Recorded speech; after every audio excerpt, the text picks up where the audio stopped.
Mi esposo murió hace 5 años. Cada mes enviaba 30.000 rublos a sus padres para saldar una deuda. Un día, una vecina me dijo, no les pagues más. Mira lo que grabó la cámara. Y cuando lo vi, antes de sumergirnos en esta fascinante historia, por favor, dime de qué país nos visitas. Para mí es un gran honor saber quién está ahora conmigo en este momento. Que disfrutes de la historia. Cuando Román se marchó a Moscú, abril fue frío, con nieve húmeda y un viento que se colaba por las grietas de los viejos marcos de las ventanas. Inna estaba en el andén, abrazando a Mirón, de 3 años, que lloriqueaba y pedía ir a los brazos de su padre. Román no dejaba de mirar hacia atrás, agitando la mano y gritando palabras de aliento, pero el viento se llevaba sus frases. Ella recordó su silueta en el vestíbulo del vagón de tren, sus hombros anchos, la inclinación familiar de su cabeza, la leve cojera en su pierna izquierda por aquel accidente de moto en invierno. 3 meses, 6 como máximo, prometió la noche antes, mientras guardaba sus cosas en una maleta de viaje gastada. Ganaré el primer pago para un apartamento y viviremos como gente decente. Ya basta de apretujarnos en esta pocilga. Tal vez aquí haya algo, preguntó ella, aunque sabía que la pregunta no tenía sentido. En la fábrica están contratando, pero pagan 40.000 al mes. En Moscú, en la construcción, son 120. ¿Haz las cuentas? Ella hizo las cuentas y guardó silencio. Los padres de Román le dieron todos sus ahorros, 1.800.000 rublos, reunidos durante 20 años, copec a copec, de sus pensiones, de la huerta y de los trabajos ocasionales de Timofey Vasilievich como mecánico en el garaje cooperativo. Inesa Prokorovna contó los billetes 3 veces, los guardó en un sobre del banco y se lo entregó a su hijo con una advertencia: te durará un tiempo. Alquila un buen apartamento, no en cualquier tugurio, y haz el registro. Sin eso, en Moscú no llegarás a ninguna parte. Mamá, ya firmé un pagaré, dijo Román abrazándola. Te devolveré cada copec en cuanto me estabilice. Inna no le dio importancia a ese pagaré en ese momento. ¿Qué importaban las formalidades entre familia? Al principio, él llamaba con frecuencia, hablaba del alojamiento en la obra, del capataz con acento sureño que confundía las sílabas tónicas y soltaba palabrotas graciosas, de los precios de Moscú que te hacían salir los ojos de las órbitas. Luego, las llamadas se hicieron más escasas: estoy cansado, la llamada es cara, no tengo tiempo. Inna no se ofendía y lo entendía.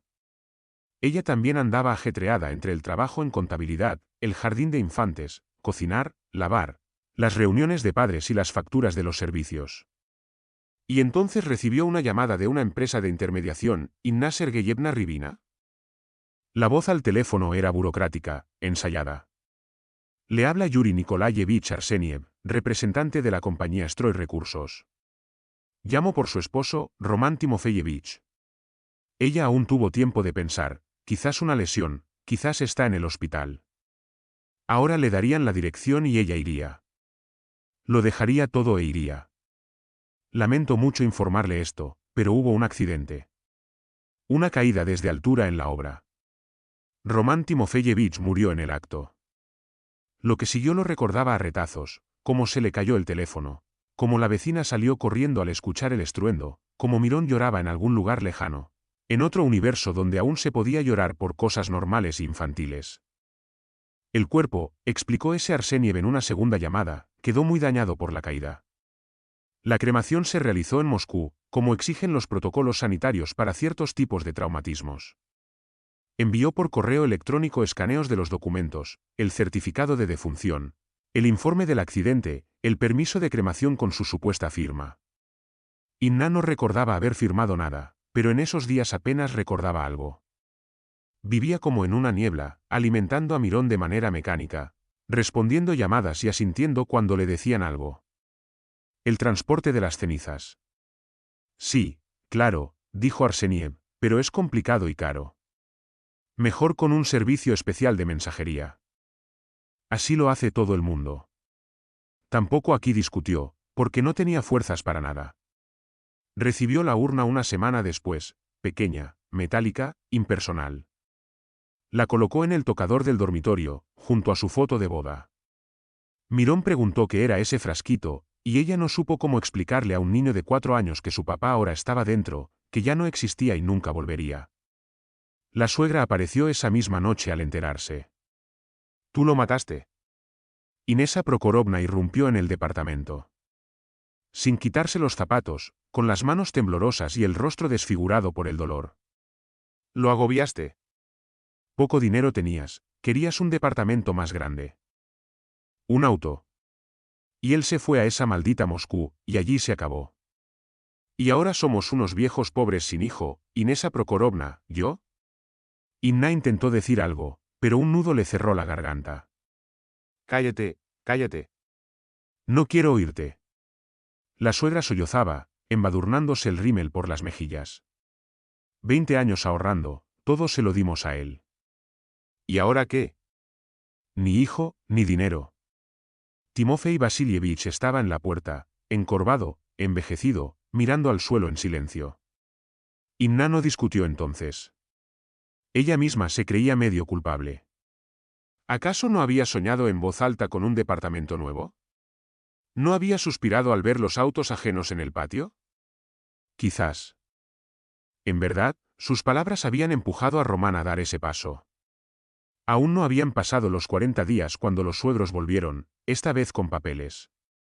«Hijita», Timofey Vasilievich hablaba bajo, cansado, fingiendo pesar. «Lo entendemos, es difícil para ti, pero ese dinero son nuestros ahorros para la pensión. 20 años guardando, y ahora no tenemos hijo ni un copec». Inesa Prokorovna sacó de su bolso un papel doblado en 4, un pagaré escrito con la letra familiar de Román. «Mira». El propio Román lo escribió antes de irse. 1.800.000 rublos para alquiler y registro. Prometió devolverlo. «Yo no sabía del pagaré», susurró Inna. «Ahora lo sabes. No somos monstruos. No lo pedimos todo de golpe. 30.000 al mes, y en 5 años quedamos en paz. ¿No es justo?». Por la memoria de Roma, por Mirón, para que no pierda a sus abuelos. Inna miraba el pagaré, las letras torpes de su marido, la fecha en la esquina, un día antes de su partida. Ella no sabía entonces que, según la ley, una viuda no está obligada a pagar las deudas de su esposo. No sabía que el pagaré era una obligación de Román, no suya. Su cabeza zumbaba de dolor, de insomnio, del llanto infantil al otro lado de la pared. Los suegros la presionaban, le recordaban a Mirón, lo importante que era mantener la relación con los abuelos. Y ella asintió, no porque debiera hacerlo, sino porque se sentía culpable. Culpable de que él se hubiera ido, de no haberlo retenido. Durante 5 años, entregó el dinero cada día 5, sin importar el clima o su estado. Incluso con fiebre tras un turno nocturno, en el cumpleaños de Mirón, 30.000 en efectivo, dentro de un sobre blanco, entregado personalmente en mano. La suegra no aceptaba transferencias bancarias, porque nunca se sabe con estos internets. Te engañan y ni te das cuenta. Conoció cada grieta del edificio de la época de Khrushchev en su barrio. El primer piso, con su banco donde las jubiladas siempre cotilleaban. El segundo, con el olor penetrante a repollo hervido del apartamento de la esquina. El tercero, con el televisor a todo volumen del vecino medio sordo. El cuarto, de donde salían voces jóvenes y peleas interminables por dinero. Y, finalmente, el quinto. Apartamento 52, puerta con mirilla y número despintado. Inesa Prokorovna nunca abría del todo, solo lo suficiente para pasar el sobre con la cadena puesta. Mirón pregunta por ustedes, decía Inna cada vez. ¿Quizá el sábado lo traigo? ¿Los extraña? No hace falta, no hace falta. La mano huesuda arrebataba el sobre con una premura que Inna prefería ignorar. Al padre le duele la pierna, a mí la presión. El niño corre, hace ruido, no estamos para alborotos. Cuando termines de pagar, hablamos. Y la puerta se cerraba de golpe. En 5 años, Mirón visitó a sus abuelos unas 5 o 6 veces, y cada visita duraba 15 minutos como máximo. La artrosis de Timofey Vasilievich, las migrañas de Inesa Prokorovna. El desorden en el apartamento. Siempre había una excusa. Inna se lo explicaba como duelo.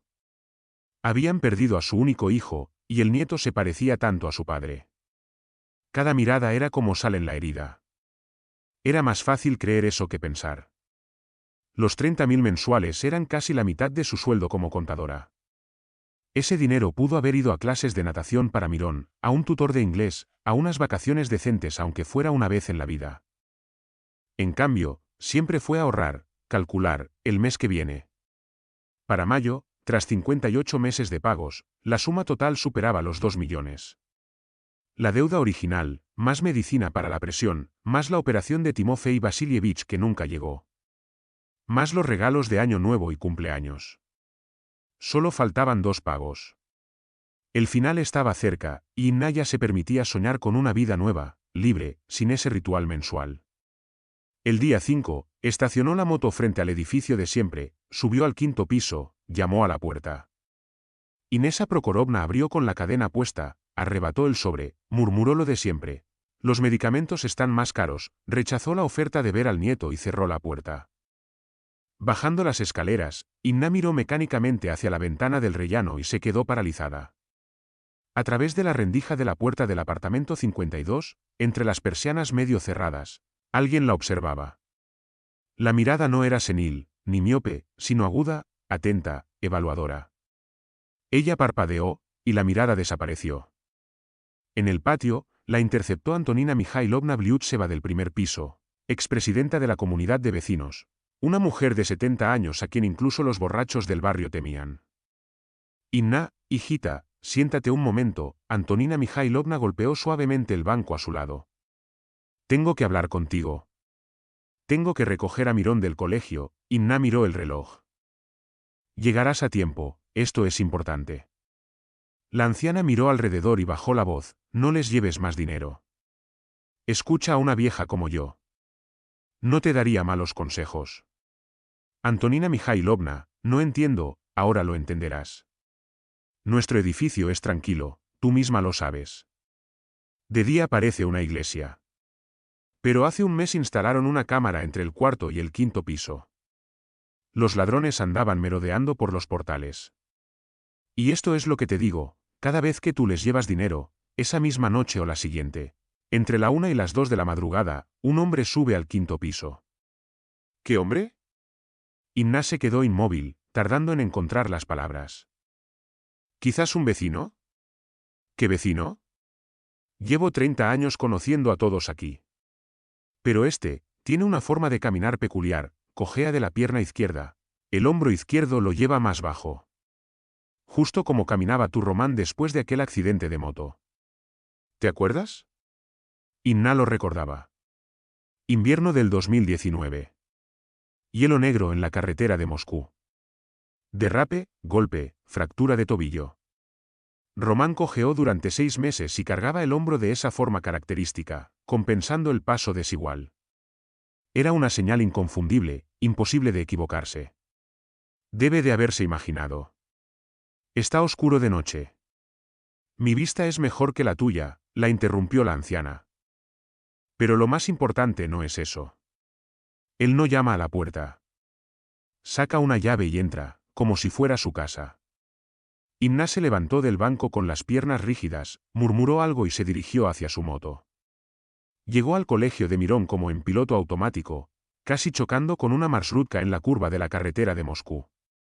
Mirón le contaba algo sobre la clase de gimnasia, sobre Beisia, el alumno reprobado, sobre la nueva maestra. Ella asentía sin oír una palabra y por primera vez en 5 años, se permitía pensar, ¿por qué Inesa Prokorovna exigía dinero cada mes si sus pensiones combinadas eran más que suficientes para 2 ancianos? ¿Por qué evitaban encontrarse con Mirón? ¿El único recordatorio de su hijo muerto? ¿Por qué en su apartamento siempre había persianas bajadas, silencio, y un tercero observando por la rendija de la puerta? ¿Y de dónde sacaba ese visitante nocturno una llave? Toda la tarde después de hablar con Antonina Mikhailovna, Inna permaneció en un extraño estupor.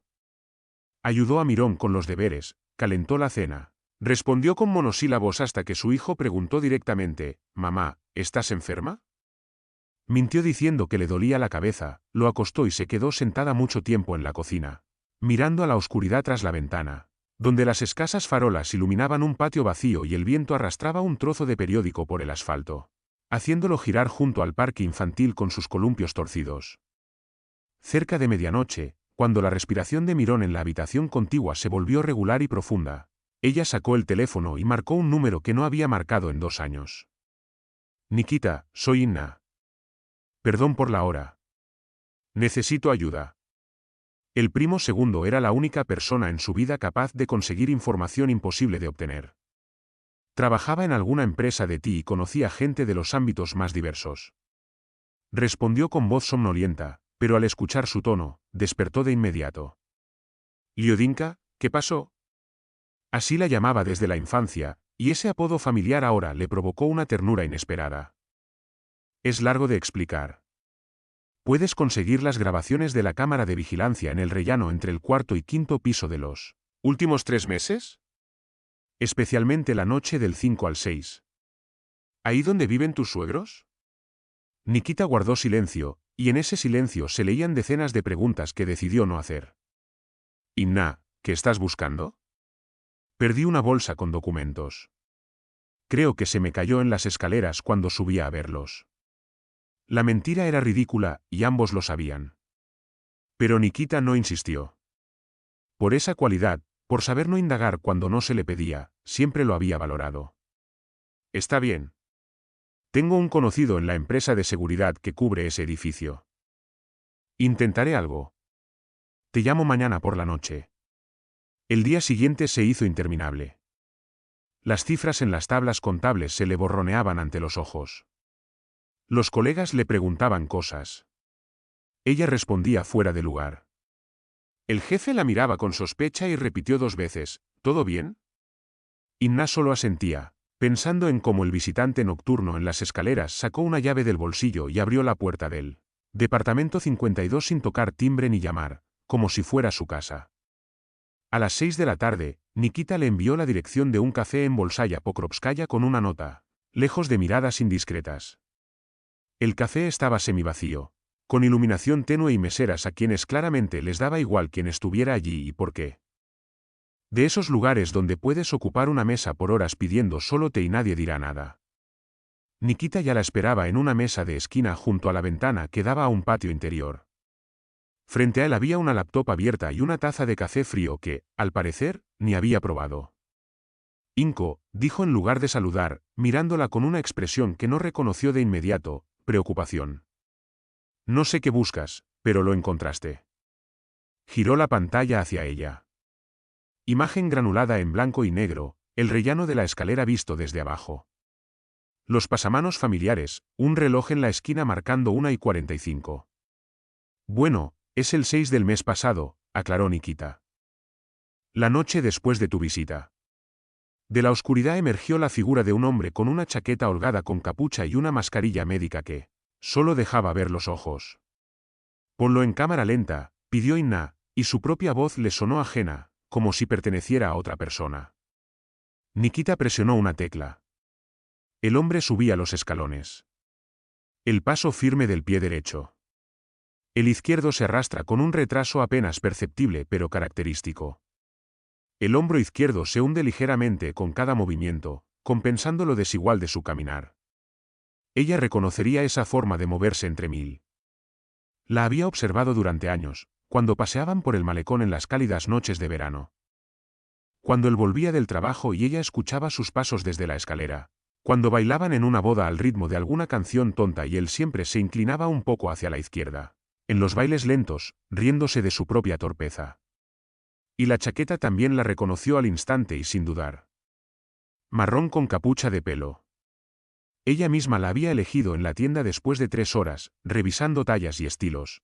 Su regalo antes de que él partiera a Moscú. Allí hace frío en invierno, le dijo entonces, subiéndole la cremallera y besándole la mejilla. El hombre se acercó a la puerta del apartamento 52, sacó un manojo de llaves del bolsillo, eligió la correcta con seguridad y la introdujo en la cerradura. Un clic. La puerta se abrió. La figura se deslizó al interior. Muéstrame el mes anterior, dijo Inna. El mismo patrón. El día 6, alrededor de las 2 de la madrugada. La misma cojera, la misma llave, la misma seguridad de alguien que sabe exactamente a dónde va. Y antes, también lo mismo. Mes tras mes. Las grabaciones pasaban ante sus ojos, fundiéndose en una pesadilla infinita.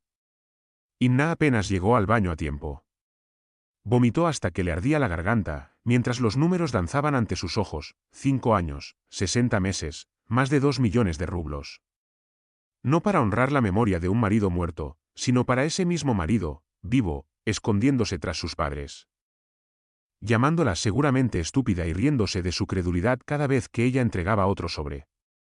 Cuando volvió a la mesa, habiéndose lavado la cara con agua fría y obligándose a respirar con calma, Nikita la miró con preocupación, pero no hizo preguntas. Solo le acercó un vaso de agua. «Pásame todo a la memoria USB», dijo ella con una voz que ya no temblaba ni mostraba debilidad. Y sin decir nada más. Esto no era el final. Unos días después, le pidió a Nikita otro favor: revisar las cuentas bancarias de sus suegros. Sabía que estaba pidiendo algo por lo que podrían condenarla de verdad. «Es ilegal», la advirtió él. Y por primera vez, hubo duda en su voz. «Si pasa algo, no te conozco. Pero igual lo haré». Quizás por solidaridad familiar, o porque había visto su rostro y entendido que una negativa no cambiaría nada. Ella encontraría la manera. Los resultados llegaron una semana después y destruyeron por completo el mito de los ancianos pobres indefensos que no tenían cómo vivir sin su ayuda mensual.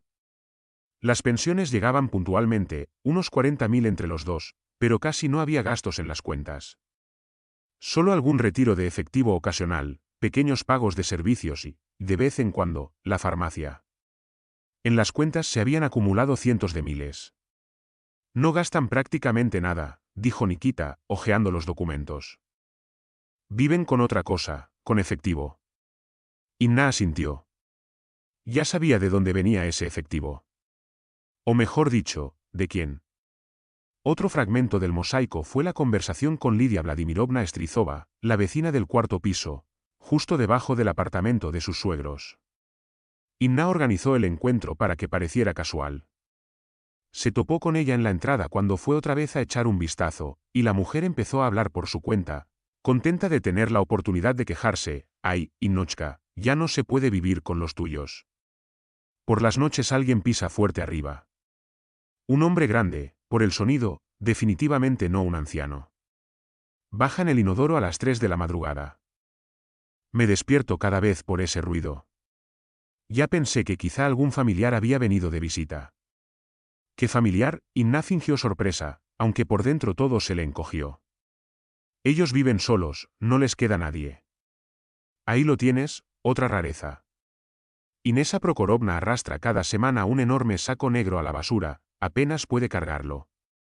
Una vez miré por curiosidad, el saco estaba roto, y asomaban cajas de pizza, latas de cerveza, envoltorios de chocolates.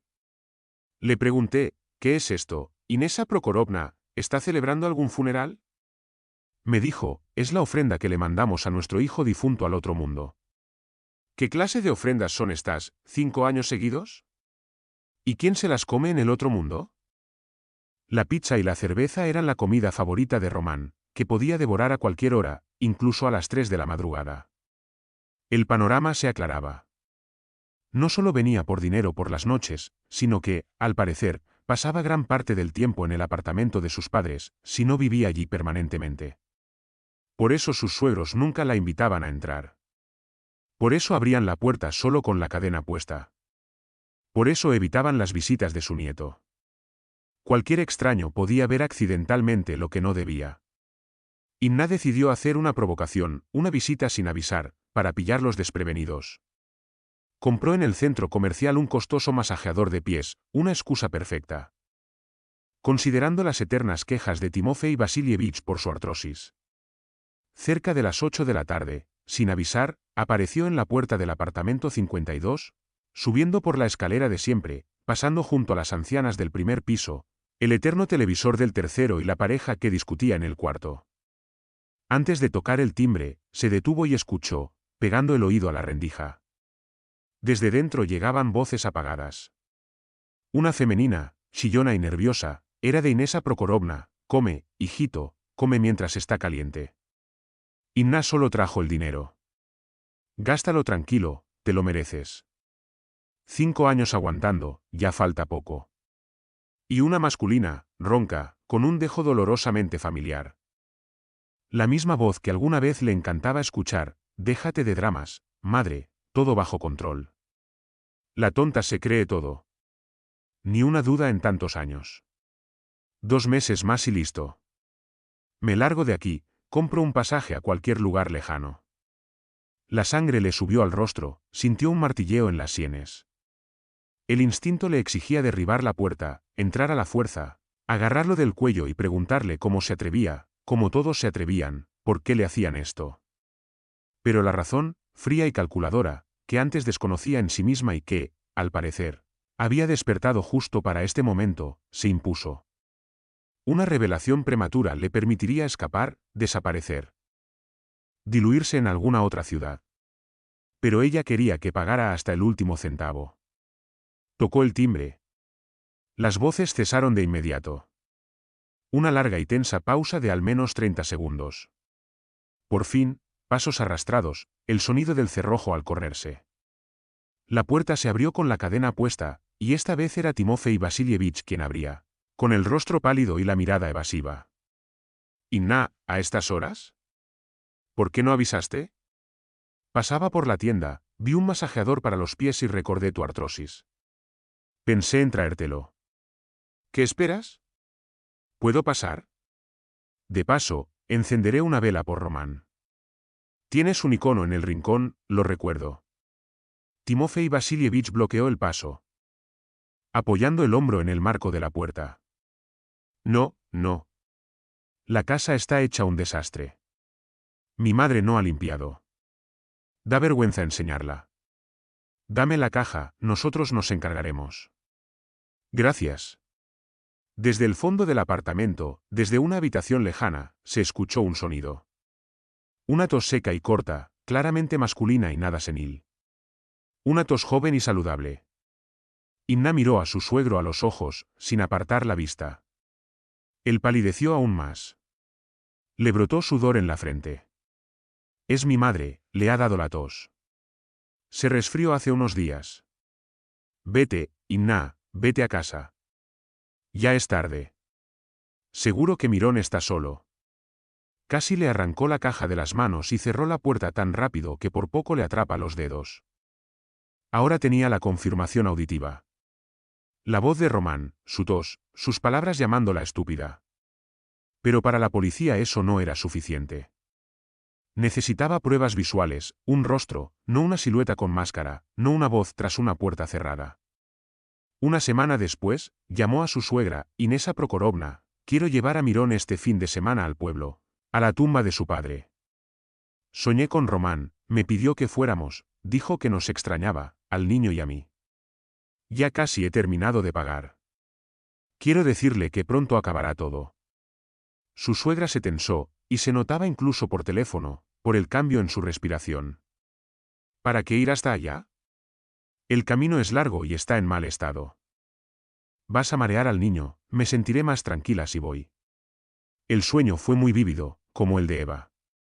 Inesa Prokorovna no se atrevió a contradecir una señal divina. Los ancianos son supersticiosos, y eso Inna lo había calculado. Bueno, está bien, ve si es necesario, pero no te quedes mucho. No canses al niño. El sábado, ella y Mirón salieron hacia Arzamas, unos 100 kilómetros por un camino vacío que atravesaba campos y bosquecillos, pasando por aldeas con cercas torcidas y ancianas en las puertas. El niño estaba emocionado con la aventura, moviéndose en el asiento, observando los paisajes, preguntando por las vacas en el prado y por qué sus abuelos no tenían perro. Inna respondía mecánicamente, pensando en lo que encontraría en el cementerio y cómo lo soportaría. El tío de Román, Piotr Timofeyevich, un hombre bondadoso con manos callosas y rostro honesto, nada que ver con su hermano, los recibió con calidez, preguntándoles por su vida en la ciudad. Pero Inna rechazó la invitación a comer, excusándose con el deseo de ir al cementerio mientras aún había luz. El cementerio yacía en las afueras del pueblo, a la sombra de viejos abedules cuyas ramas susurraban con el viento, creando una sensación de paz y silencio. La parcela familiar de los Rivin estaba bien cuidada, adornada con un banco verde y un pequeño nicho de piedra para la urna, que el mismo Timofey Vasilievich había construido con ladrillos y revestido con azulejos grises. Inna colocó flores blancas, crisantemos, junto a la fotografía de Román, esa en la que sonríe, joven y guapo, antes de que comenzara toda esta pesadilla. Mirón, cariño, le dijo a su hijo, esforzándose para que su voz no temblara. Ve a atrapar un saltamontes en ese claro, ¿ves? Donde crecen las margaritas. Mamá necesita hablar con papá. El niño salió corriendo, contento por la oportunidad de jugar. Inna sacó su teléfono, encendió la cámara y lo escondió en el bolsillo del pecho, de modo que apenas asomara el lente entre la tela. La llave del nicho, que le habían entregado el día del funeral con las palabras, por si alguna vez quieres llevarte las cenizas.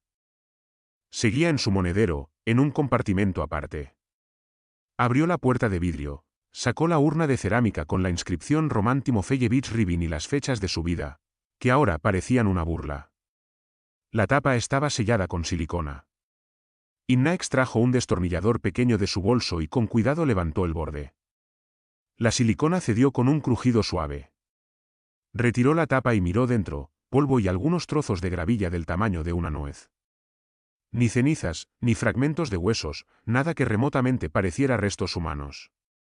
Durante 5 años, ella y Mirón habían venido aquí, encendiendo velas, rezando, llorando frente a un puñado de escombros que alguien había metido en la urna para darle peso. En voz baja, Inna grabó en el teléfono la fecha, su nombre y una descripción del descubrimiento. Luego devolvió las piedras a su lugar, volvió a sellar la tapa con silicona de un tubo que, previsora, había traído, y colocó la urna de vuelta en el nicho. Exteriormente, nada había cambiado, pero dentro de ella algo había muerto definitivamente. Los últimos vestigios de amor, confianza y esperanza de que todo fuera un error se habían desvanecido. Ahora tenía pruebas de la falsificación de la muerte. Pero no eran suficientes para encontrar a Román vivo. Las piedras en la urna demostraban que no hubo cremación. Pero, ¿dónde estaba él? ¿Dónde se escondía durante el día? Cuando no podía estar en el apartamento de sus padres, cuando el riesgo de encontrarse con vecinos o conocidos era demasiado alto. Necesitaba encontrar su guarida. La respuesta llegó de forma inesperada. No de Nikita, ni de las vecinas, sino de su propia memoria, que le arrojó un nombre que parecía olvidado hacía tiempo, Stanislav Ramen, apodado Avispón, el mejor amigo de Román desde la escuela, testigo en su boda, el hombre que había llorado en el funeral, agarrando las manos de Inna y jurando que cuidaría de ella y del niño, para luego desaparecer. No respondía llamadas, no aparecía. Se había disuelto en el aire, como si nunca hubiera existido. En su momento, ella pensó que le resultaba demasiado doloroso hablar con la viuda de su amigo, que el duelo se vive de formas distintas, que no debía insistir con su propio dolor. Pero ahora, todo cobraba otro sentido. Ahora, sentada en la cocina por la noche y hojeando viejas fotos en su teléfono, comenzaba a sospechar algo distinto. Su perfil en VKontakte fue fácil de encontrar. Stanislav no se escondía ni se ocultaba, vivía a todo lujo, presumiendo una motocicleta cara. Vacaciones en Sochi, fiestas en clubes con botellas de champán sobre las mesas, chicas hermosas a su lado y la imagen general de un hombre que lo tenía todo resuelto en la vida. Para un gerente de un taller mecánico en Sormovo. Resultaba sospechosamente lujoso, incluso suponiendo ingresos extra no declarados o bonificaciones bajo la mesa. Y entonces lo vio. En una de las fotos más recientes, Stanislav alzaba una cerveza en un bar, sonriendo abiertamente a la cámara. En su muñeca izquierda relucía un reloj con correa metálica y esfera oscura. Y ese rasguño característico en el eslabón cerca del cierre, imposible de confundir con cualquier otro, porque Inna misma había pasado sus dedos sobre él cientos de veces. Inna amplió la foto, escudriñando cada píxel. Ese reloj se lo había regalado a Román en su 3er aniversario de boda. Ella misma había encargado el grabado en la tapa trasera, con las iniciales IR y la fecha. Había pasado 2 horas en la tienda eligiéndolo, comparando modelos y consultando al vendedor. Y el rasguño apareció cuando Román se cayó de la moto, el mismo día que se rompió la pierna y quedó con esa cojera que ahora veía en las grabaciones de las cámaras de seguridad. El intermediario Arseniev había dicho que todas las pertenencias de Román desaparecieron en el accidente, quemadas, destruidas, irrecuperables. Entonces, ¿cómo tenía Stanislav ese reloj? Nikita, necesito otro favor, dijo al teléfono al día siguiente, esforzándose porque su voz no temblara. Esta vez es el último, te lo prometo. Inka, me asustas. ¿Qué más quieres? Investiga a una persona. Stanislav Ramin, apodado Avispón.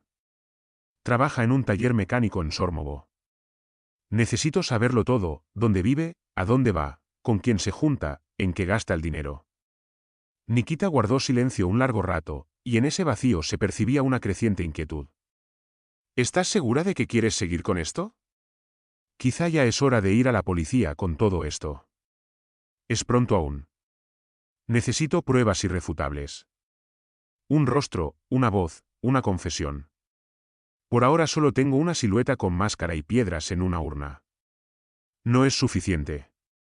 Cualquier abogado haría trizas el caso. Unos días después, Nikita llamó con los resultados, y lo que le contó terminó de encajar todas las piezas, transformando los fragmentos dispersos del rompecabezas en una imagen completa y aterradora. Escucha, ese avispón tuyo es un tipo peculiar. Oficialmente es gerente en el taller, pero el taller es una fachada. Según mis datos, allí se mueve dinero negro, préstamos a tasas usurarias, cobros coercitivos de deudas. El clásico esquema de usura para quienes los bancos no les prestan y están dispuestos a pagar el triple. ¿Y sus movimientos? Ahí está lo interesante. De día está en el taller, de noche en bares y clubes, como corresponde a su estilo de vida. Pero alrededor de las 11 de la noche, casi todos los días, su teléfono se desplaza a una zona industrial, concretamente a un taller abandonado en las afueras de Sormovo. Permanece allí una hora u hora y media, luego se va a casa. Un taller abandonado. Sí, antes había una fábrica mecánica. Ahora todo está destruido y tapiado. No hay seguridad. Un lugar apartado. Nadie alrededor en 1 kilómetro a la redonda. Ni siquiera los indigentes se acercan. Perfecto para esconder algo o a alguien de miradas ajenas. Y otro detalle. Las cámaras de los edificios vecinos a veces captan su coche. Va allí con bolsas grandes. Parece comida, algunas cosas. Todo como para alguien que vive ahí. Inna escuchaba, y la imagen se formaba en su cabeza con una claridad aterradora. Stanislav el enlace, el proveedor, el mensajero. Y en ese taller abandonado hay un hombre que todos creen muerto. Y frente a cuya urna ella había encendido velas durante 5 años. Necesito ir allí, dijo esa noche, necesitando verlo con sus propios ojos. ¿Estás loca? Es peligroso, Inna. Esa gente no son santos, prestamistas, esquemas grises, cobranzas violentas. Si tu marido se metió con ellos, ¿quién sabe qué podría pasarle a quien meta las narices donde no debe? Entonces irás conmigo. No te pido que entres, solo que me cubras. Si algo sale mal, llamas a la policía. Nikita guardó silencio durante mucho tiempo. Luego suspiró con ese suspiro particular de quien entiende que discutir es inútil y que esa mujer hará lo que quiera. De todos modos. Está bien, pero lo hacemos con cuidado. Nada de improvisar. Dejó a Mirón con su madre, pretextando un trabajo urgente en la oficina, mintiendo sobre un informe anual y correcciones nocturnas. A las 8 de la tarde, Nikita la recogió en un coche prestado por un amigo, discreto, gris, con las placas manchadas de barro. Ambos vestían de oscuro. Jeans negros, chaquetas sin identificación, gorras bajadas sobre los ojos, mascarillas por si debían ocultar sus rostros. Nikita le entregó una grabadora disfrazada de bolígrafo común y un pequeño GPS del tamaño de una moneda. Guárdalo en el bolsillo y no lo saques. Si algo sale mal, sabré dónde buscarte. El coche salió de la ciudad y se dirigió a la zona industrial, donde, entre cercas oxidadas y talleres semiderruidos, el tiempo se había detenido 30 años atrás. Las gigantescas fábricas soviéticas habían muerto hacía mucho, dejando esqueletos de edificios y estructuras de hormigón cubiertas de maleza y jóvenes abedules que brotaban entre las grietas del asfalto. Aparcaron a distancia, tras los restos de una pared de ladrillos, y continuaron a pie, pegados a las sombras. La noche era cálida y sin luna, pero Inna temblaba, no de frío. Al frente, tras un terreno baldío con varillas oxidadas y montones de ladrillos rotos, se alzaba la silueta de un gran taller con el techo hundido y las ventanas tapiadas. En un lado del edificio se filtraba una tenue luz amarillenta. El único signo de vida en ese lugar muerto. Se escondieron tras bidones oxidados, a unos 20 metros de la entrada, agachados y tratando de no hacer ruido. El reloj marcaba las 11:15 cuando, en el silencio, retumbó el motor de una motocicleta y unos faros surgieron de la oscuridad. Stanislav Ramen se quitó el casco, sacudió su cabello y sacó del compartimiento dos grandes bolsas de plástico blanco, llenas de algo voluminoso y claramente pesado. Se acercó a las puertas metálicas del taller y golpeó con la señal acordada, un golpe fuerte, uno suave, otro fuerte. Las puertas se alzaron con un chirrido, dejando entrar un haz de luz. Y en esa luz apareció un hombre, camiseta sucia, shorts, chanclas en los pies descalzos. Cabello largo y enmarañado, sin peinar desde hacía mucho, barba crecida que le cubría medio rostro. Pero esos ojos con ese brillo pícaro que ella recordaba hasta el más mínimo detalle, que había visto cada día durante los 7 años de matrimonio. La nariz aguileña por una fractura en su juventud, cuando se peleó en una discoteca y luego se jactaba de esa cicatriz. La curvatura del hombro izquierdo, compensando la cojera de su pierna izquierda. Román. Inna se mordió el labio con tanta fuerza que sintió el sabor salado de la sangre. 5 años de dolor, 5 años de oraciones, 5 años llorando sobre una fotografía, 5 años explicándole a Mirón por qué su papá ya no vendría a jugar al fútbol con él. Y ahí estaba, parado en la puerta, vivo y bronceado, recogiendo las bolsas de comida que ella, en esencia, había pagado con su sudor y sangre, con sus noches de insomnio y privaciones. Ella y Nikita se acercaron con cuidado a la grieta en la pared de ladrillo, por donde se filtraba luz y sonido. Inna apoyó la oreja contra la hendidura y encendió la grabadora, tratando de controlar el temblor de sus dedos. Adentro había un refugio improvisado, un colchón en el suelo cubierto por una sábana arrugada, una mesa de plástico con sobras de comida, un ventilador en la esquina y un televisor pequeño sobre una caja invertida. Román y Stanislav estaban sentados, abriendo cervezas y desenvolviendo cajas de pizza. «Bueno, ¿cómo va todo?», preguntó Stanislav, dando un trago. «Como en la cárcel, pero peor. Calor, mosquitos que te comen vivo, enloqueciendo de aburrimiento y ocio. Ojalá pudiera largarme de aquí ya, volver a una vida normal». «¿Y cuándo planeas hacerlo?». «En un mes. Mis padres recibirán el último pago, y listo, me voy a Kazajistán. Allá ni en sueños me encontrarán. Conseguiré documentos nuevos y viviré como un hombre, mientras mi esposa ni se entera». Román se rió. Esa risa, Inna la recordaba. Antes le había parecido cálida y familiar, pero ahora sonaba como el chirrido de hierro oxidado contra vidrio. «No digas tonterías, Inka es una santa de lo ingenua. 5 años trabajando como una mula, sin dudar ni una vez, sin hacer ni una pregunta. Una tonta rematada, pero confiable. Eso no se lo quita a nadie. No sientes lástima por ella. Al fin y al cabo, es tu esposa, tienen un hijo creciendo. Escucha, que los den a los dos. Inka es joven, bonita, encontrará a alguien mejor que yo. Hasta le hice un favor, le solté las manos, la liberé del matrimonio. ¿Y el chico? Bueno, lo superará. Los niños olvidan rápido, en un año ni se acordará.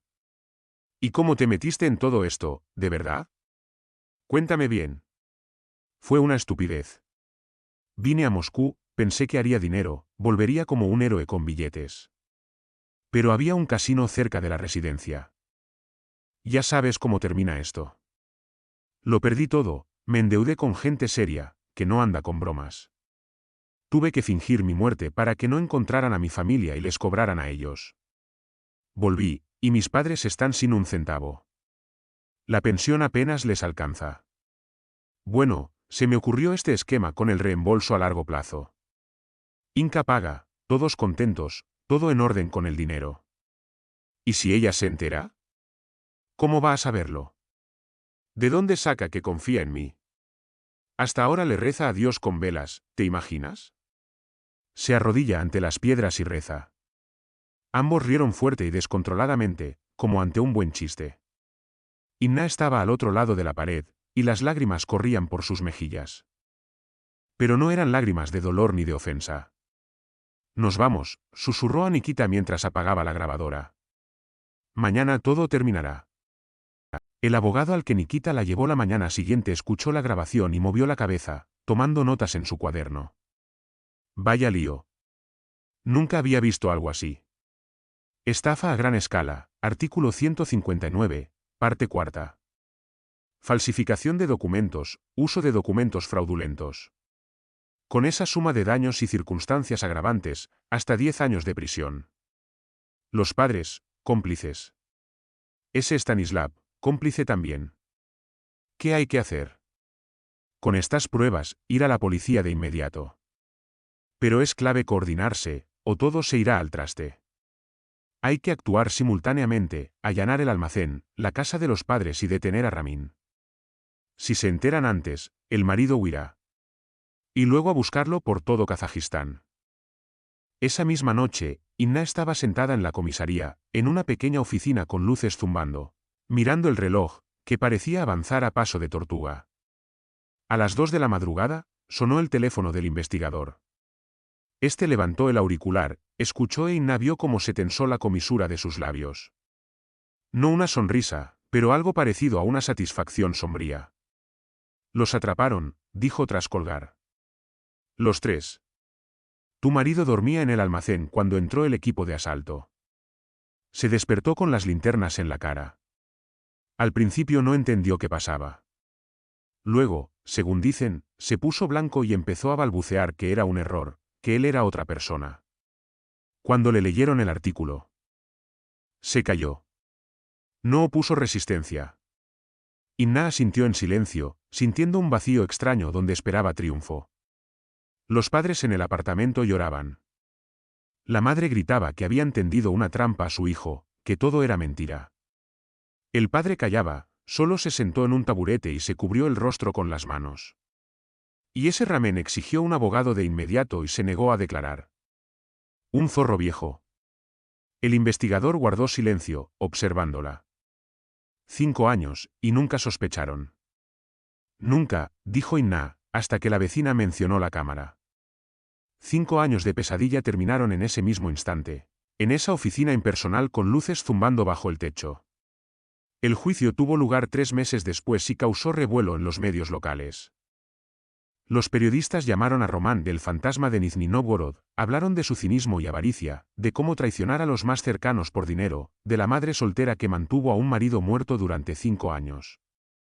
La pericia oficial confirmó, la urna contenía escombros de construcción, ningún rastro de restos humanos. Cuando la jueza leyó la sentencia, 8 años de prisión de régimen común, Román alzó la cabeza y miró a Inna. En su mirada no había arrepentimiento. No había vergüenza.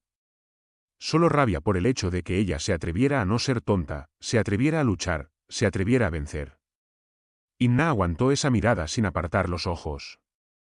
Ya no le temía a ese hombre. Sus padres, considerando su edad, recibieron condenas condicionales, pero se les obligó a indemnizar completamente los daños, vender el apartamento y devolver todo el dinero, más de 2 millones de rublos, incluyendo regalos de festividades y medicinas. Stanislav Ramin recibió 4 años en una colonia penitenciaria por complicidad en fraude y emprendimiento ilegal. En un día de otoño, cuando los árboles del malecón ardían en dorados y carmesí, y el aire olía a humedad y hojarasca podrida, Inna recogía a Mirón de la escuela. El niño ya no era un pequeñín, sino un alumno de primer grado de 7 años, con los ojos serios de su padre pero la sonrisa de su madre, corrió hacia ella por las escaleras agitando un cuaderno. Mamá, mira, un 5 en matemáticas. La profesora dijo que soy muy listo, el mejor de la clase. Qué inteligente eres, mi amor. Lo alzó, lo hizo girar, inhalando el aroma de su cabello. ¿Sabes qué? Hoy es día de celebración. Vamos al café del malecón, pediremos todo lo que quieras. ¡Hurra!